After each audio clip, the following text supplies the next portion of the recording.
మొన్ననే మన వార్డులో మన ఆదిరెడ్డి కార్యక్రమం మొదటి రోజు నిర్వహించుకోవడం, 1వ వార్డు 2వ వార్డులోని మీటింగ్ని ఏర్పరచుకోవడం, మొదటి రోజు కాస్త క్యాడర్ అందరూ కూడా ఏం జరుగుతుంది, కార్యక్రమం ఏంటి అని చెప్పి ఉత్సాహంతో కాసంత కన్ఫ్యూజన్ అయితే నెలకొంది. వాస్తవం ఏమిటంటే ప్రజా దర్బార్ ద్వారా ఇప్పటికే ప్రజల్లోకి వెళ్ళి అక్కడ అర్హత కలిగిన వారు అది ఇళ్ల సమస్య, పెన్షన్, రైస్ కార్డా, ఇంక ఏది అవసరం అన్నది ప్రజా దర్బార్ ద్వారా సంబంధించిన సచివాలయాలకి సమాచారాన్ని సేకరించి అర్హత ఉన్నవారా కాదా అన్నది నిర్ధారించుకొని లిస్టు రెడీ అయి ఉన్నాయి. ఒక అంశం అదైతే పీజీఆర్ఎస్ ద్వారా కార్పొరేషన్లో ఇంకొన్ని అధికారులు అందుబాటులో ఉంటున్నారు ప్రతి సోమవారం. అలాగే ప్రతిరోజు మా నాయకులు అందుబాటులో ఉంటున్నారు, నేను అందుబాటులో ఉన్నాను. కాబట్టి ప్రజలకి చేరువుగానే ఉన్నాం. ఆ కార్యక్రమం ఒక ముఖ్య ఉద్దేశం అధికారులని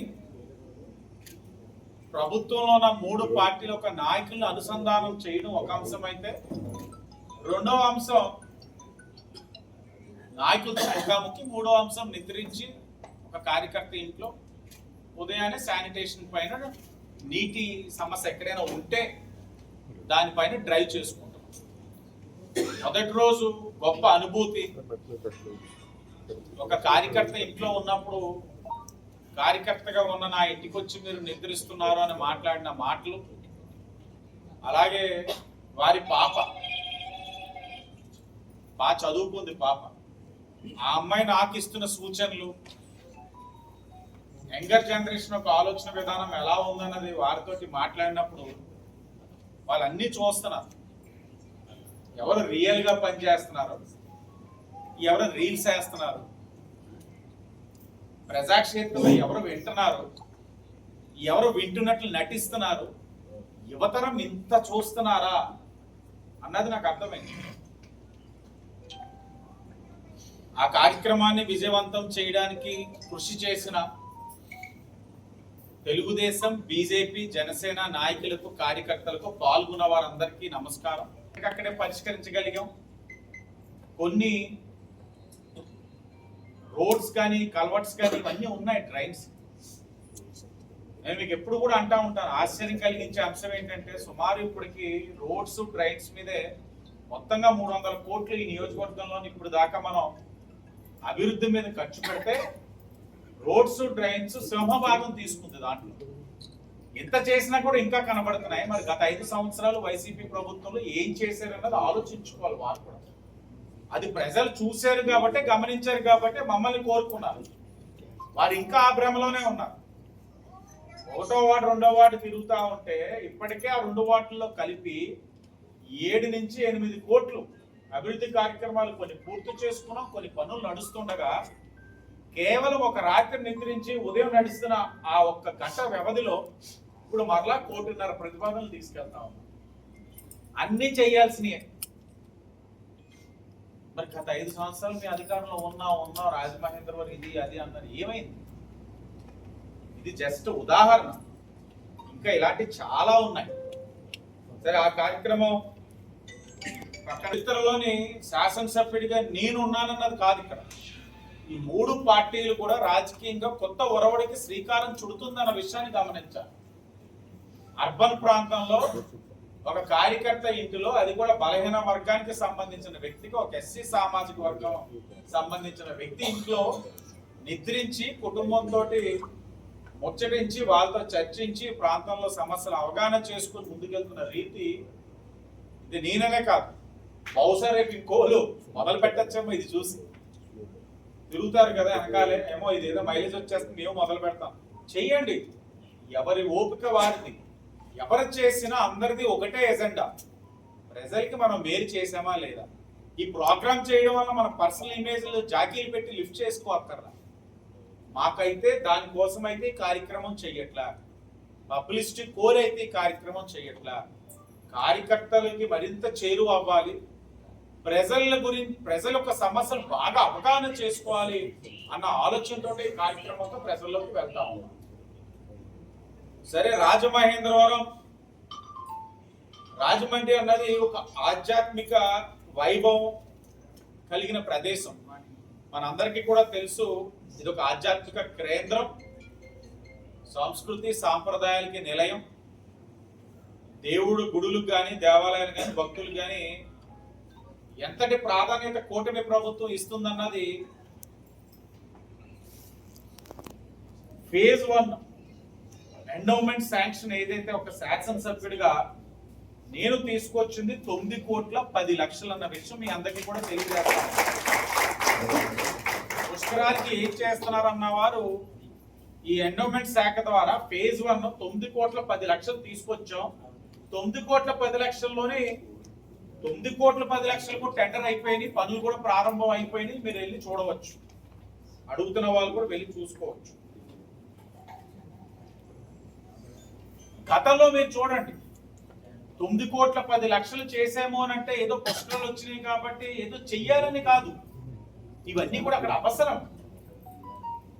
అవసరాన్ని పుష్కర సమయంలో చేస్తున్నాం అంతే, కోఇన్సిడెన్స్ కాకపోయినా కూడా చేసేవారు.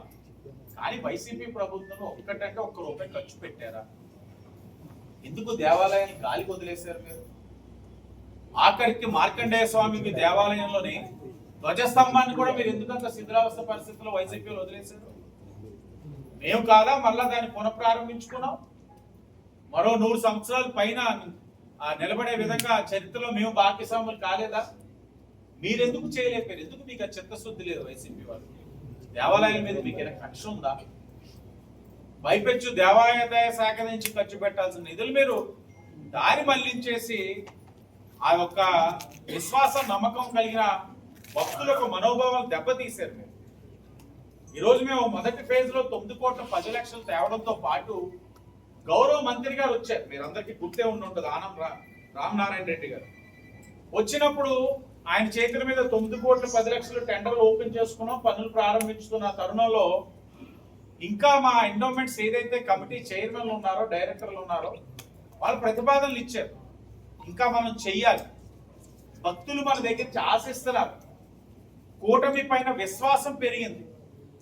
వస్తున్న భక్తులు కాదండి ఇది కూడా చెయ్యండి, ఇది చెయ్యండి అని అనేక ప్రతిపాదనలు ఇచ్చిన పరిస్థితులు మీకు గుర్తు చేస్తూ ఆనాడు మంత్రి గారు చేతికిచ్చి, అయ్యా ఇది చాలా ఇంపార్టెంట్, బాగా ఇచ్చారు 9,10,00,000, ఇది కూడా ఇస్తే మరింత మేము దేవాలయాన్ని అభివృద్ధి చేసిన వాళ్ళు అవుతామని అడిగిన దాన్ని పరిగణలో తీసుకొని సెకండ్ శాంక్షన్ కింద ఈరోజు 2,36,00,000 ఇచ్చారన్న విషయాన్ని మీ అందరికీ కూడా తెలియజేస్తాం. ఈ 2,36,00,000లో గౌతమి జీవకారుణ్య సంఘానికి construction of meeting hall, repairs to existing guest house కి ₹1,00,00,000, విజయ సంపత్త గణపతి టెంపుల్ రాజమహేంద్రవరం దానికి ₹8,50,000, బసవేశ్వర స్వామి టెంపుల్ అది ₹6,00,000. మొదటి సంతకం పెట్టి చాలా తక్కువ వ్యవధిలో టెక్నికల్ గా ఎక్కడా కూడా ఇబ్బంది లేకుండా as per norms DSC notification ఇచ్చి రిక్రూట్మెంట్ చేసినందుక వెన్నుపోటు. మీరు అధికారంలో ఒక్క పరిశ్రమ కూడా తీసుకురాకుండా, యువతకు ఉద్యోగ అవకాశాలు కల్పించకుండా, యువత జీవితాలతో ఆడుకొని గాలి వదిలేసి ఈరోజు గూగుల్ లాంటి ప్రతిష్టాత్మక సంస్థలు తీసుకొస్తా ఉన్నాం. ఓ పక్కన రాయలసీమలో మీరు చూసినట్టయితే డిఫెన్స్ ఎయిర్ క్రాఫ్ట్ ప్రాజెక్ట్ వచ్చింది. ఎంతో ప్రెస్టీజియస్ రాయల్ ఎన్ఫీల్డ్ లాంటి సంస్థలు వస్తా ఉన్నారు. ఇండస్ట్రియల్ హబ్గా మనం తీర్చిదిద్దుకోగలుగుతున్నాం. డేటా సెంటర్స్ విశాఖపట్నంకి వస్తా ఉన్నాయి. ఇవన్నీ వచ్చినందుక మీరు అంటున్నారు వెన్నుపోటని. ఉద్యోగ అవకాశాలు కల్పిస్తున్నందుక మీరు అడుగుతున్నారు వెన్నుపోటని. ప్రభుత్వ ఉద్యోగాలకి ఏ రోజున జీతాలు పడతాయో తెలియదు. వాళ్ళకి ఇవ్వాల్సిన అన్ని బకాయిలు పెట్టిపోతే ఈ ప్రభుత్వం వచ్చిన తర్వాత అన్ని కూడా సరిచేసి అన్ని ఇస్తున్నందుక అంటున్నారు మీరు వెన్నుపోటని. ఇలాగ వాళ్ళ గురించి మాట్లాడుకుంటూ వెళ్తే అనేకం ఉన్నాయి. 11 సీట్లు ఇచ్చినా వాళ్ళకైతే ఇంకా బుద్ధి రాలేదు. వైసీపీ వాళ్ళు చేస్తున్న నిరసన కార్యక్రమాలు ఒక అభద్రతా భావంతో చేస్తున్నట్లు అనిపిస్తా ఉంది మాకు. రోడ్డు మీదకి వచ్చి ప్రభుత్వాన్ని ప్రశ్నించట్లా, మా గొంతుకు నొక్కేస్తున్నారు, మమ్మల్ని ఏమి చేయనివ్వట్లేదు. ప్రశ్నించేవాడు సరైనదైతే ప్రజలే నీకు అండగా నిలబడతారు. మీరు చేసే కార్యక్రమాలకి ఏ స్పందన ఉందన్నదే వాళ్ళు చూసుకుంటే అర్థం అవుతుంది. ఎక్కడా పట్టుమని 100 మంది మించి కనబడతలా.